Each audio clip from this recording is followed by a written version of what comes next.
Donc ce sera une intervention longue d'une vingtaine de minutes avec 3 intervenants. Aubert Nicolazzo de Barmont, donc qui travaille au service qualité des carcasses et des viandes de l'Institut de l'élevage. Marc-Antoine Brasseur qui du coup reste en tribune pour apporter un témoignage sur, il en a déjà dit quelques mots sur les essais conduits au Cirbif, et Suzanne Dumerchat, qui est également déjà intervenue, de la ferme des Établières, qui va également présenter les résultats d'un essai spécifiquement sur ce sujet du persillé. Merci Jean-Jacques pour cette introduction. Bonjour à ceux que je n'aurais pas vus. Donc peut-être, comme l'a dit Jean-Jacques, on va parler là de persillé, on va parler de qualité de la viande bovine. Peut-être qu'avant, on peut définir ensemble ce qu'est le persillé, pour ceux qui ne connaîtraient pas ce terme. Alors le persillé, tout simplement, c'est une infiltration naturelle de gras dans la viande, entre les fibres musculaires, visible à l'œil nu. Vous pouvez tout à fait le voir sur la viande apparente, la viande en crue. C'est donc des petites billes de gras blanches, petits amas de gras. Alors, certains disent le gras c'est la vie. Je ne sais pas si le gras c'est la vie, mais en tout cas le gras c'est synonyme de tendreté, de jutosité et de flaveur, c'est-à-dire de goût. J'en vois qui salivent, c'est bien. Et donc ce gras, ce dépôt de gras intramusculaire représente autour de 5% de lipides dans le muscle en France, sur une plage de variation en France entre 1,5 et 20% dans le muscle de référence, c'est-à-dire la noix d'entrecôte, qui correspond aux photos de noix d'entrecôte que vous avez sur le diaporama. Alors il faut savoir que donc ce dépôt de gras, le persillé, est mesuré de manière visuelle. On peut le mesurer de manière visuelle, grâce à la grille en 6 classes qui a été développée par l'Institut de l'élevage pour Interbev il y a déjà quelques années. Donc vous pouvez la voir sur l'écran. Et donc le niveau 1 est donc bien pas persillé et le niveau 6 extrêmement persillé. Il faut savoir qu'il y a aussi des travaux en cours sur le développement d'instruments de mesure en vif et en carcasse pour évaluer ce dépôt de persillé.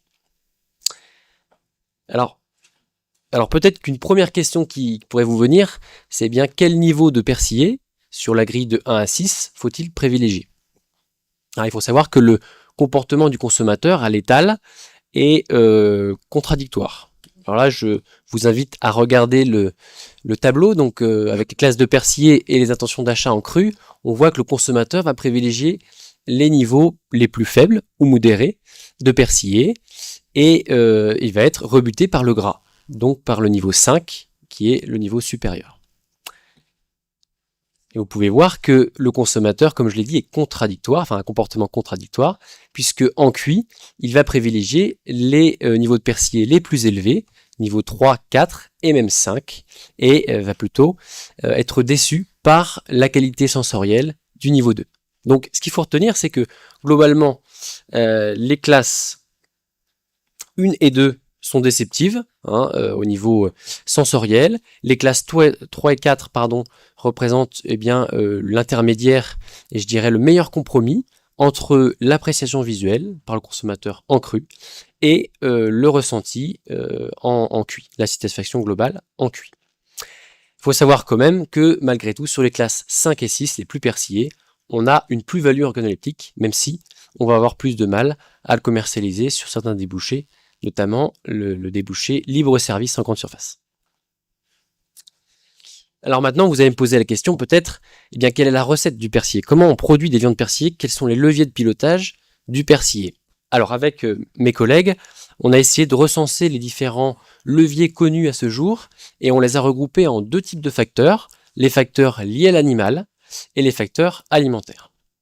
Peut-être avant de laisser la parole à mes collègues pour présenter différents essais qui ont été faits sur le sujet, je vous propose de parler de deux leviers. Le sexe, on sait que les femelles déposent plus de persillé que les mâles. Marc-Antoine en a parlé, mais les jeunes bovins sont en règle générale très maigres. Et puis l'âge à l'abattage, on sait que les animaux qui se rapprochent de l'âge adulte sont en général plus persillés et plus gras de manière générale que des animaux qui sont en croissance. Je vais laisser la parole à Marc-Antoine pour vous parler de l'impact du type génétique sur les dépôts de persillé. Donc merci Aubert.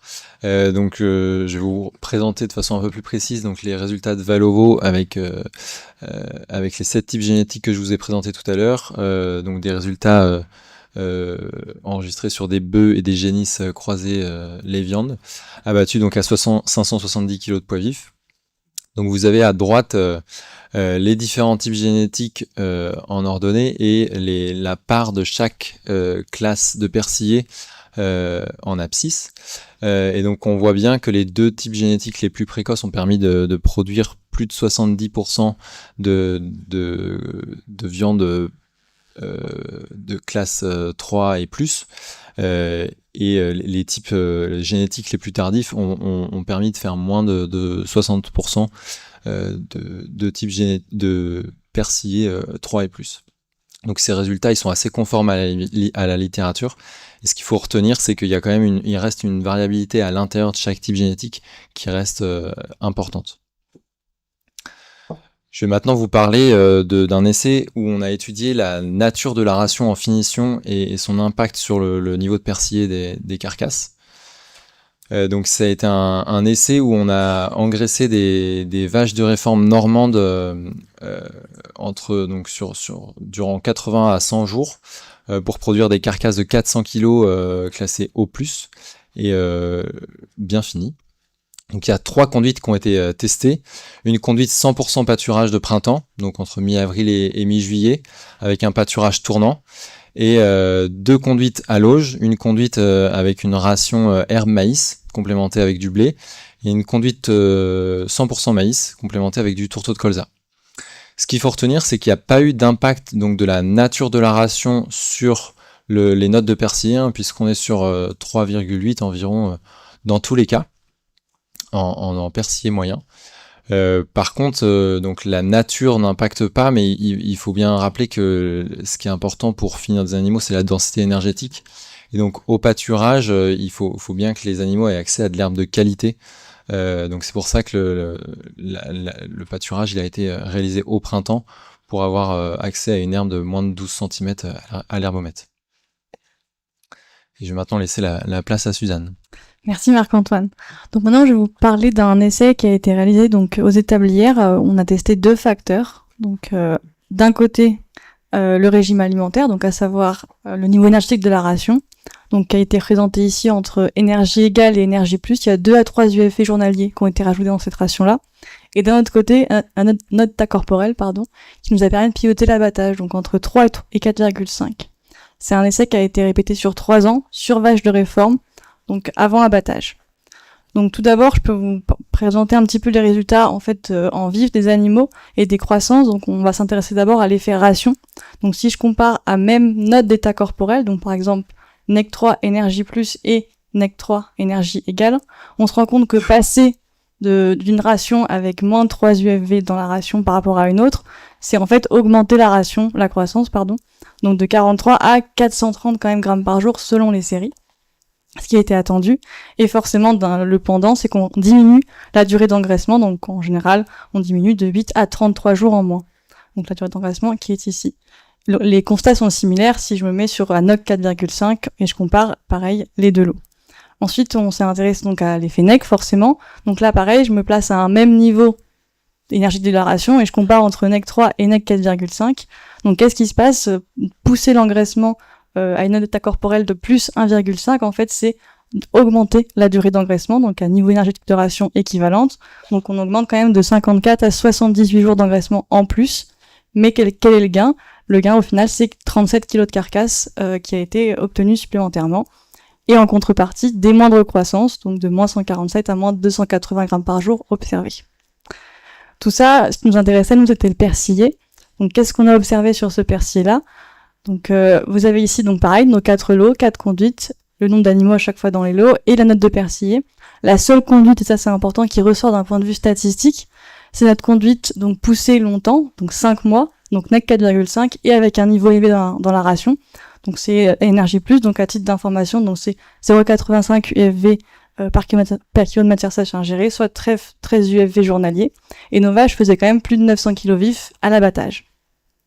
Cette conduite-là, qu'est-ce qu'elle nous a apporté? Donc on est en moyenne à une note de persillé de 4,1 comparé aux autres qui ont aussi entre 3,1 et 3,6. Mais le plus intéressant, c'est qu'en fait cette conduite-là nous permet d'avoir à peu près 100% des carcasses qui sont notées supérieures ou égales à 3. Et comme Aubert vous le présentait, c'est la note qui est optimale à la fois en intention d'achat et après en consommation derrière.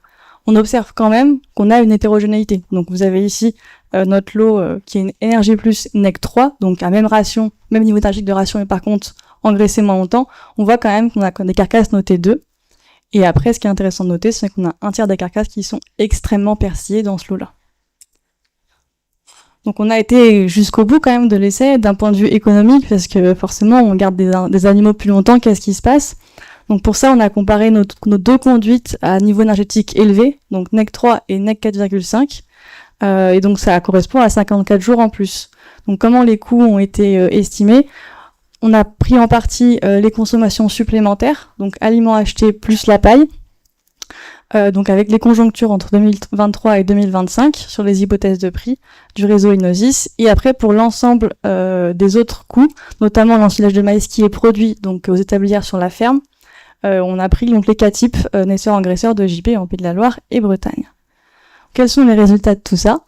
Donc comme je vous le disais, on passe de NEC 3 à NEC 4,5, on engraisse 54 jours de plus. Donc pour faire l'exercice et le rendre plus intéressant, on a comparé 2023 et 2025, ce n'est pas les mêmes prix au niveau de la viande achetée.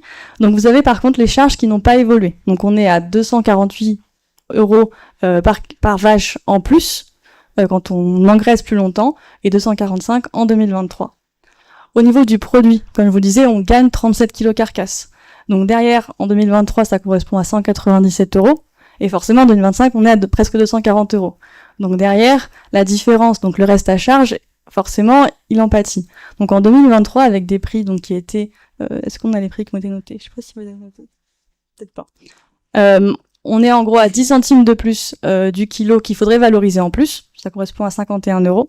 Et en 2025, on n'est plus qu'à donc 5 € au total sur la vache, qui correspond à peu près 1 centime du kilo carcasse à valoriser en plus, donc par la filière derrière, avec cette conduite-là.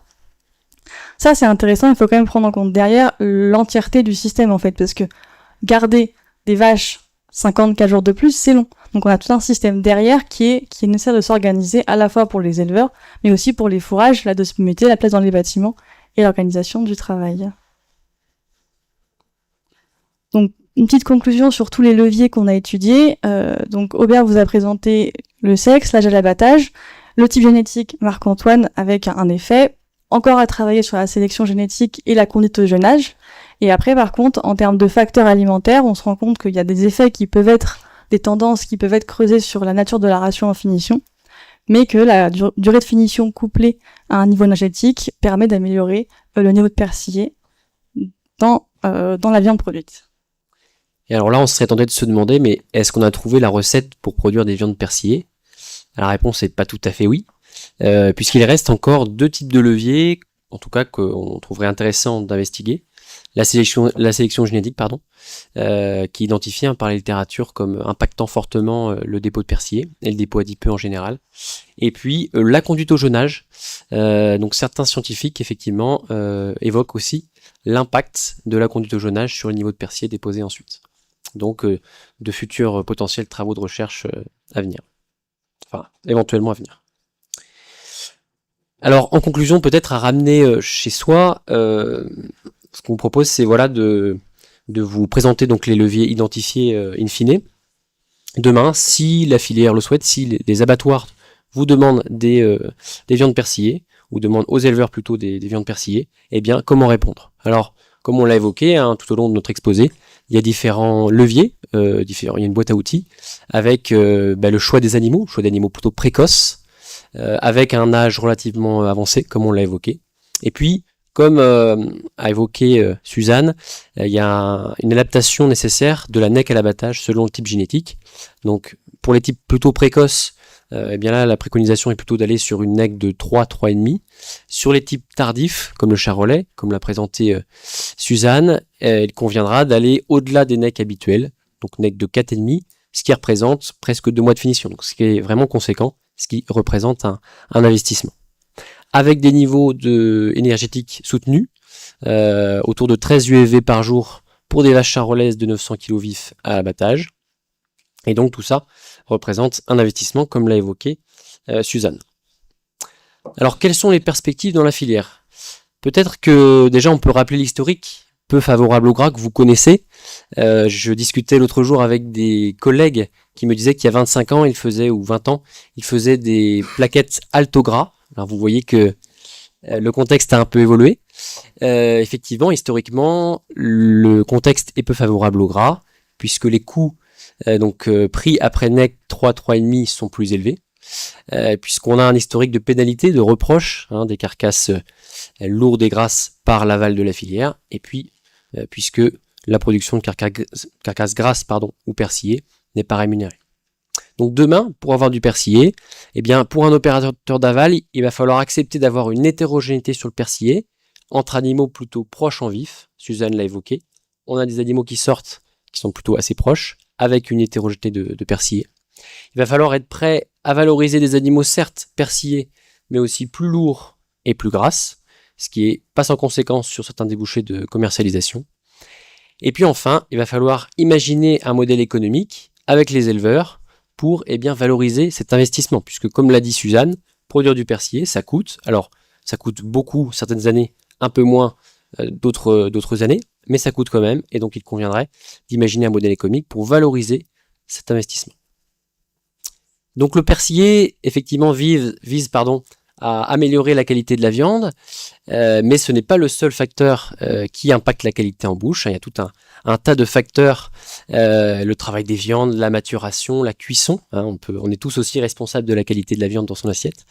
Et donc tout un tas de facteurs de la fourche à la fourchette qui impactent la qualité de la viande et qui permet derrière de proposer une viande de qualité dans l'assiette du consommateur.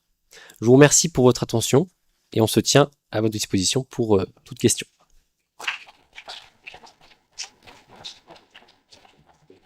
Merci à tous les trois. Est-ce que vous avez des questions dans la salle ou sur le chat?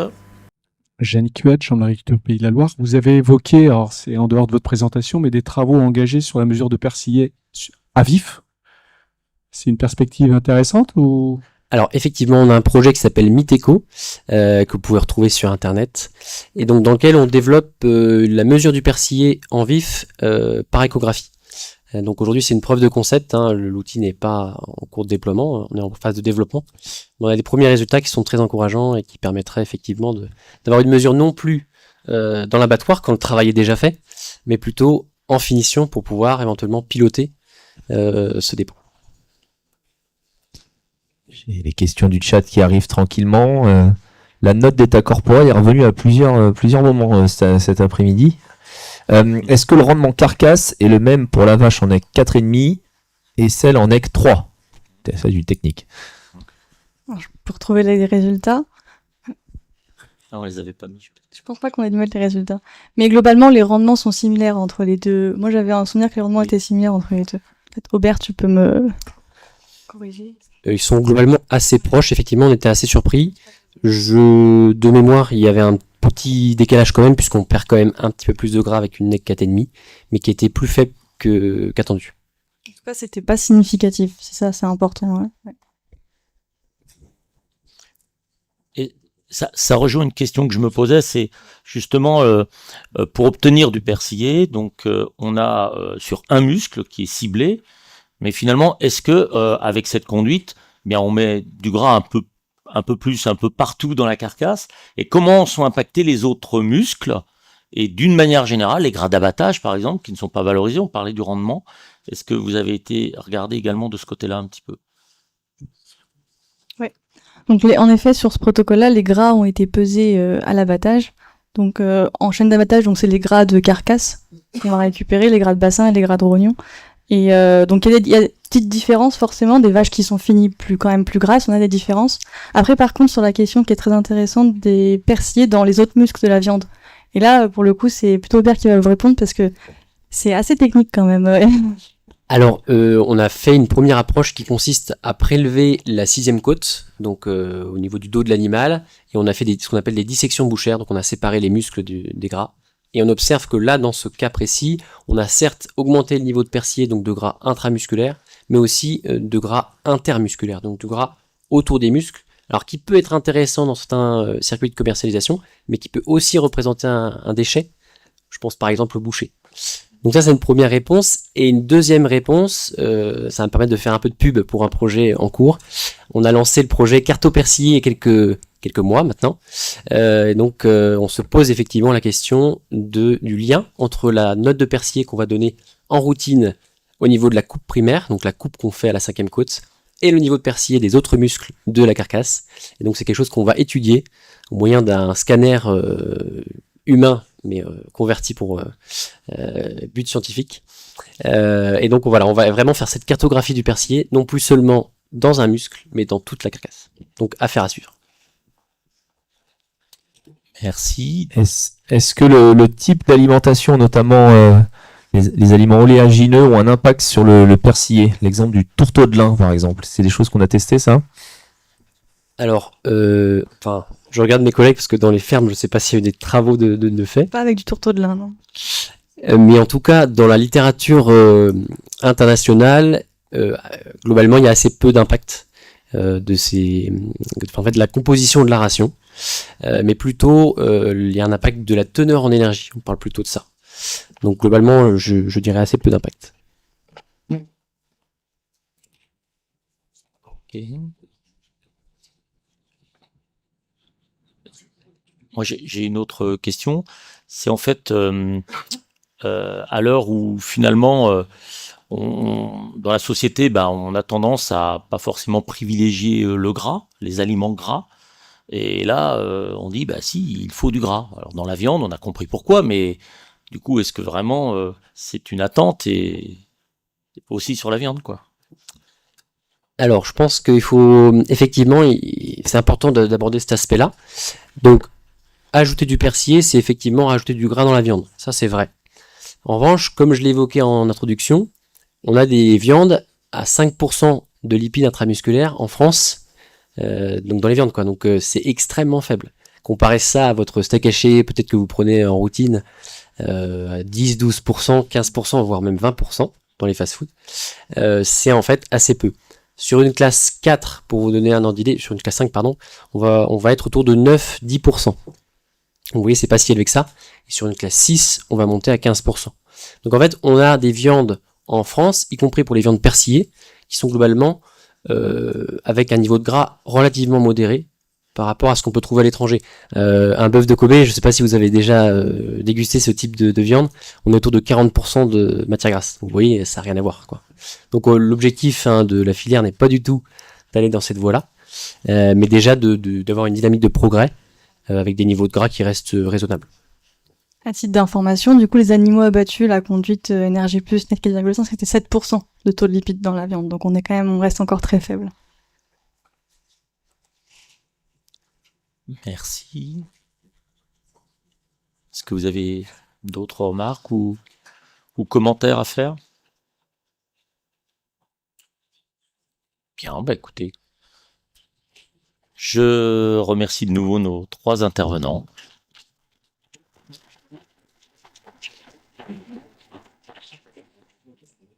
Et puis, comme pour les 3 autres séquences, on attaque un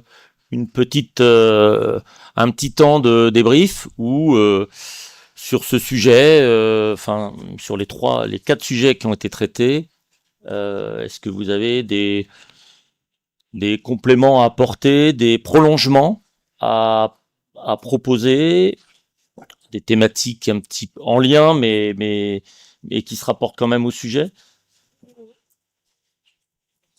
On lance la petite séquence pendant une petite dizaine de minutes.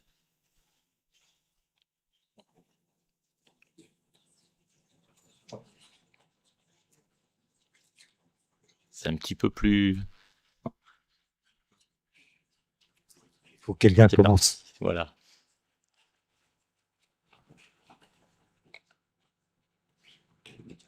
Merci. En fait, j'en profite juste pour mettre mon grain de sel sur les oléagineux de tout à l'heure pour le côté matière grasse dans la viande. C'est assez rare de mettre beaucoup d'oléagineux et beaucoup d'huile dans une ration de ruminants. C'est pas très bon pour le microbiote ruminal, les lipides en particulier insaturés. Donc, comme vous parliez du lin, de la graine de lin qui est globalement très insaturée, c'est pas un truc qu'on va faire beaucoup en routine. Par ailleurs, cette matière grasse va avoir tendance à être saturée dans le rumen parce que les microbes aiment pas les acides gras insaturés. Et donc, on retrouve pas les bénéfices qu'on pourrait retrouver chez un monogastrique à donner des acides gras insaturés dans la viande. La graisse de ruminant est plutôt saturée. Donc, on n'aura pas cet intérêt-là pour la viande. Voilà, c'était le grain de sel du nutritionniste. Merci pour cette précision. D'autres remarques?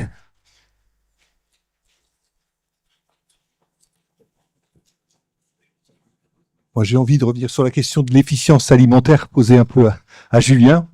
Tu sais que c'est mon dada. Moi, je suis plutôt habitué à regarder les bases de données d'exploitation avec des écarts considérables d'efficience entre exploitations et moins habitué aux travaux XP, mais je trouve qu'il y a quelque chose il y a un fil à tirer sur la question de l'efficience alimentaire en lait, certainement en viande, je connais moins bien. Et puis avec les différences génétiques, quoi. Parce que les écarts de 30% de consommation, alors effectivement, on n'a pas tout à fait la même production en face, mais ça alerte quand même probablement sur des éclairages d'écarts de résultats entre animaux et entre exploitations. Et même si la question est compliquée, tu disais Julien, c'est parce qu'elle est compliquée qu'il faut la regarder.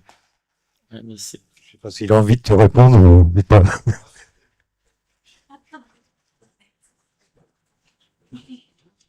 Non, mais bon, tu sais où est mon bureau, Benoît, on pourra, ou je sais où est le tien, on va pas, mais, non, mais, enfin, non, je vais pas répondre directement, mais, je pense que, enfin, j'allais dire, je compatis à ta question.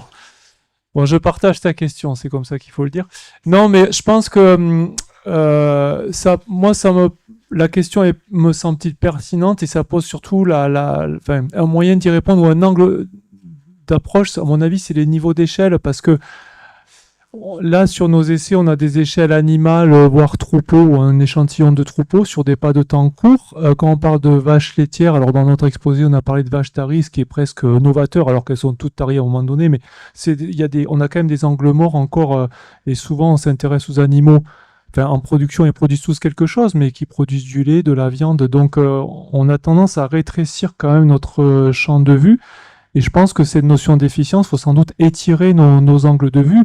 Et je pense qu'au niveau économique, sur les approches que vous avez dans ton service, en fait, vous captez tout ce qui se passe d'un point de vue économique. Et je pense que, enfin, Romain a fait une remarque un peu dans ce sens-là. Ce qu'on capte pas ou très mal dans nos essais, c'est tous les à côté, toutes les pertes. Et donc, dans le projet qui concerne pas directement PharmXP, mais sur la longévité, c'est des choses qu'on perçoit parce qu'en fait, c'est quand même un truc de dingue. Une vache laitière, elle passe la moitié du temps à être une génisse quand même aujourd'hui. Et nous, on fait des essais sur un bout de la partie où elle produit du lait. Donc c'est quand même risqué de tirer des conclusions sur 2 mois d'essai, voire 3, voire même une lactation sur un animal qui passe la moitié du temps à être une génisse, un bout de son temps à être tari et qui fait 3 lactations. Donc je pense que cette question de l'efficience au sens large, il faut l'aborder aussi avec des périmètres qui sont pertinents et pas regarder par le trou de la serrure une question qui est bien plus large, quoi. J'en rajoute une couche là-dessus. J'ai dit sur le ton de la boutade tout à l'heure entre aller engraisser des broutards plus ou moins jeunes, plus ou moins avancés, issus de Ferminov aux établières, par exemple. C'est comment à PharmXP on peut travailler sur la carrière de l'animal. Avec une approche individuelle à l'animal, avec de la collecte de données de sa naissance, voire même avant, pendant la gestation de sa mère, jusqu'à l'abattage ou jusqu'à la sortie de l'élevage. Voilà, là il y a sûrement un champ de travail. Et alors c'est quelque chose qu'on n'a pas fait encore aujourd'hui, mais avec l'émergence notamment des questions autour de l'épigénétique, on avait évoqué ce sujet-là avec Eliance notamment. Là aussi, on aurait sûrement un champ de recherche, et ça fait le lien avec ce que tu disais, Romain, aussi tout à l'heure, hein, et j'en rajoute une couche aussi là. Il y a vraiment là, un champ de choses à faire assez importante pour dézoomer, ce que tu disais Julien aussi, pour dézoomer de ce qu'on a l'habitude de faire sur une période donnée, sur l'alimentation, ainsi de suite, quoi. Alors ça pourra pas occuper... c'est des essais qui occupent beaucoup dans le temps, donc faut les construire, ça coûte énormément et ainsi de suite, mais ça semble au vu des discussions quelque chose qui est à creuser. Il n'y avait pas le projet d'avoir une base de données Merci Christian. Donc on a aujourd'hui en effet une base de données qui doit être alimentée par l'ensemble des fermes. Cette base de données, l'idée c'est qu'elle permette d'avoir l'ensemble des données expérimentales des 8 fermes. Déjà pour pouvoir piloter des projets et arrêter de s'envoyer des fichiers Excel quand il y a sur un même projet 2 ou 3 fermes. Donc ça c'est pour la vie du quotidien. Mais derrière, cette base de données, elle a aussi comme objectif d'ouvrir ce type de champ de recherche en allant chercher des données qu'on n'a pas forcément, qu'on collecte dans les projets de recherche, qu'on valorise pas forcément directement dans le projet de recherche, mais on pourrait valoriser en longitudinal sur du temps long, sur du cumul de plusieurs fermes et ainsi de suite. Voilà. Mais déjà, il faut qu'elle soit bien alimentée et qu'on l'utilise correctement pour le pilotage de nos projets de recherche. Et en effet, en deuxième étape, on a peut-être ces analyses à intégrer où ça nous permettra de faire ces analyses-là. Est-ce qu'il y a d'autres remarques?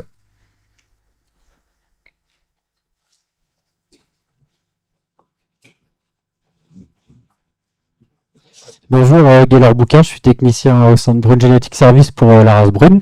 C'est vrai qu'on parlait d'épigénétique tout de suite, c'est vrai que c'est quelque chose qui est très intéressant, mais la partie génétique peut être également intéressante à être mise en avant à travers, on parlait tout à l'heure de fermes où il y avait déjà des génotypages de réaliser, allier des infos génétiques, des données connues sur les animaux à travers les études qui sont mises en avant. C'est vrai que ça peut être des points vraiment intéressants pour mettre ça sur les femelles croisées, c'est plus difficile comme dans l'exploitation dans le Finistère, mais dans d'autres exploitations, ça peut être vraiment intéressant d'associer, notamment qu'on voit les différences de production, les différences sur la fertilité, la longévité, la santé, il y a sûrement à creuser à ce niveau-là.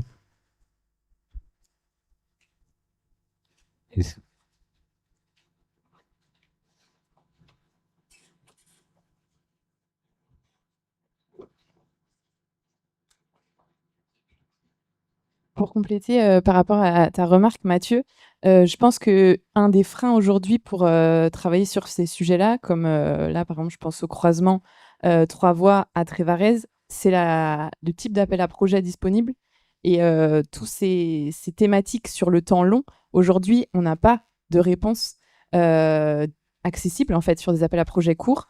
Donc, c'est aussi les moyens, autres que la question.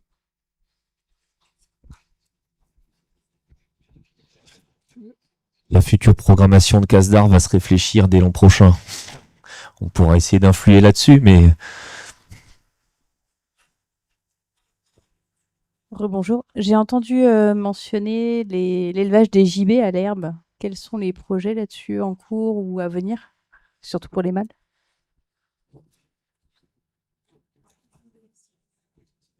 Marc-Antoine, tu veux dire 2 mots ou...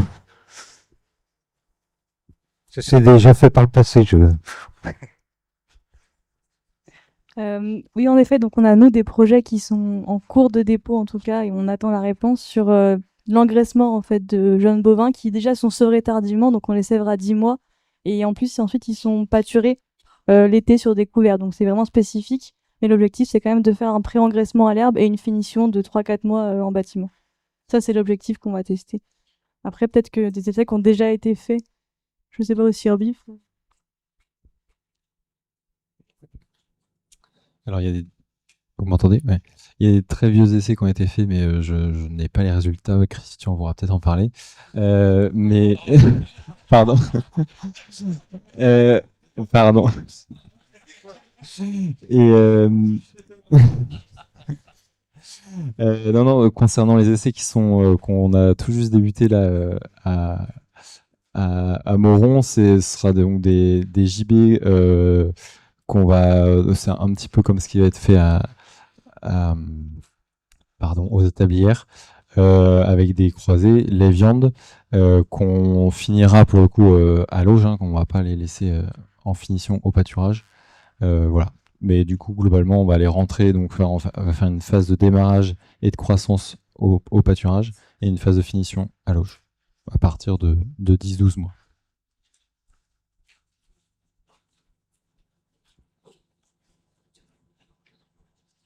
Est-ce qu'il y a d'autres expressions?